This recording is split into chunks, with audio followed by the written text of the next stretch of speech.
샬롬. 여러분, 어제 주일 예배의 자리를 잘 지키셨나요? 7월 19일 월요일 한절 앉기 시작합니다.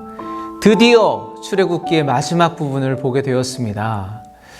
네, 출애굽기 40장 34절부터 38절까지의 말씀을 볼 텐데요. 제가 개인적으로 참 좋아하는 본문이고, 그래서 신방 가면 가끔씩 나누기도 합니다. 비교적 짧은 본문이니까 5절의 말씀 우리 함께 보도록 하겠습니다.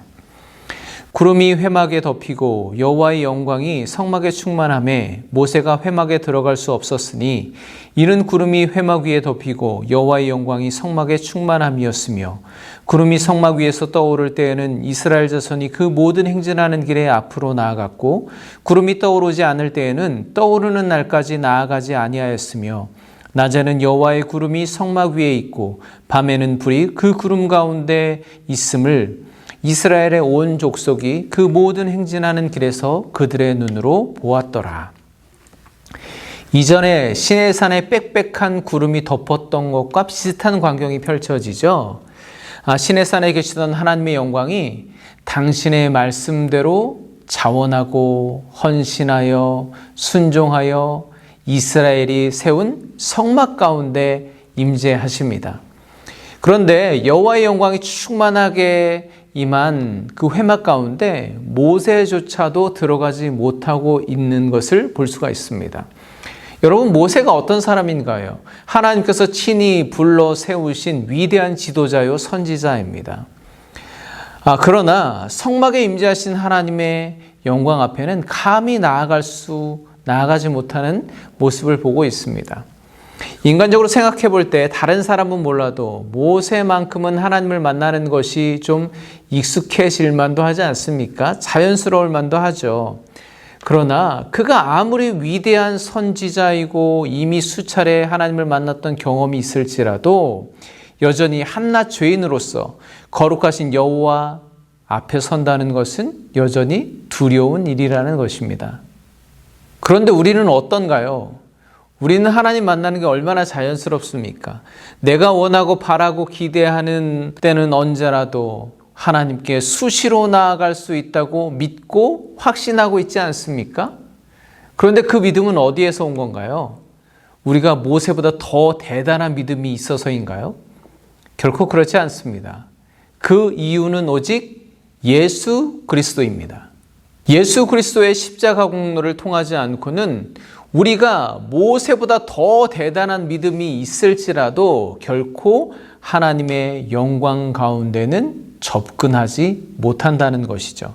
그러니까 오늘도 우리에게 길과 진리와 생명 되시는 예수 그리스도만 꼭 붙잡는 하루가 되시기를 간절히 축복합니다. 하나님께서 여기 회막 가운데 임재하시는 것은 결코 당연한 일이 아닙니다. 저는 가끔 그런 생각을 해봐요. 전능하신 창조주 하나님께서 어찌 이 광야 한가운데 세워진 천막 가운데 임재하실 생각을 하셨을까? 차라리 그 당시 가장 문명이 발달되고 또 웅장하고 화려한 이집트의 바로 왕의 궁전에 임재하신다고 하셨을지라도 하나님의 영광을 다 담기에는 턱없이 부족하지 않았겠습니까? 그런데 아무것도 살지 못하고 흙먼지만 날리는 이 척박한 광야 한가운데 말이 성막이지 짐승 가죽으로 엮어서 만든 그 천막 가운데 임재하신다는 것이, 거기 거주하신다는 것이 말이나 되는 일입니까? 하지만 하나님은 당신의 백성들이 자원하고 헌신하여 그리고 말씀에 순종하여 만든 천막 가운데 충만하게 임재하시기로 결정하신 겁니다. 그리고 이제 그곳 가운데 역사하십니다. 그리고 하나님은 그들이 행진하는 광야 길을 앞서 인도하시고 계십니다. 낮에는 구름 기둥을 통해 밤에는 불 기둥을 통해 이스라엘을 인도하고 계십니다. 오늘 이 장면이 민수기 9장에 조금 더 자세하게 나와 있습니다. 제가 소개해 드리겠습니다. 이틀이든지 한 달이든지 1년이든지 구름이 성막 위에 머물러 있을 동안에는 이스라엘 자손이 진영에 머물고 행진하지 아니하다가 떠오르면 행진하였으니 곧 그들이 여호와의 명령을 따라 진을 치며 여호와의 명령을 따라 행진하고 또 모세를 통하여 이르신 여호와의 명령을 따라 여호와의 직임을 지켰더라. 이스라엘 백성은 성막 위에 구름이 떠오르면 행진하고 구름이 멈추었으면 그들도 멈추어서 초막을 세우고 거기에 머물렀습니다. 그런데 하나님의 이 인도하심은 일정한 규칙도 없고 정해진 계획도 없고 예상되는 기한도 없었습니다. 이스라엘은 구름이 다시 떠오를 때까지 이틀이고 한 달이고 1년이고 기다렸습니다. 머물러 있어야 했습니다. 반대로 먼 길을 가다가도 구름이 멈추어 서면 그곳에 초막을 세우고 머물렀습니다. 그러다가 이튿날 갑자기 구름이 떠오르면 다시 짐을 꾸려서 광야길을 걷기 시작한 거죠. 그렇게 그들은 행진하고 머물기를 반복하며 오직 여호와의 명령을 따라 광야길을 걸어갔습니다. 우리의 인생이 그렇습니다. 여러분들도 마찬가지이시겠지만 저는 목회자로서 내 인생이 정말 그렇겠구나 라고 묵상을 해보았습니다. 하나님은 광야의 초막과도 같은 이 초라한 인생 가운데 내 삶 가운데 찾아오셔서 어두운 내 안에 머물기를 기뻐하십니다. 내 모습 그대로는 도무지 하나님 앞에 나아갈 수 없습니다. 그러나 하나님께서는 친히 예수 그리스도를 통해서 죄악된 내 삶 속으로 들어오셨습니다. 그리고 그곳에서 거하시고 또 나의 인생길을 인도하고 계신다는 거죠. 하나님께서 그렇게 여기까지 인도하셨습니다. 그리고 하나님께서는 이곳에 언제까지 머물게 하실지 또 언제 다시 짐을 꾸려서 그 광야길을 걸어가라고 하실지 알 수가 없습니다. 예상할 수도 없습니다.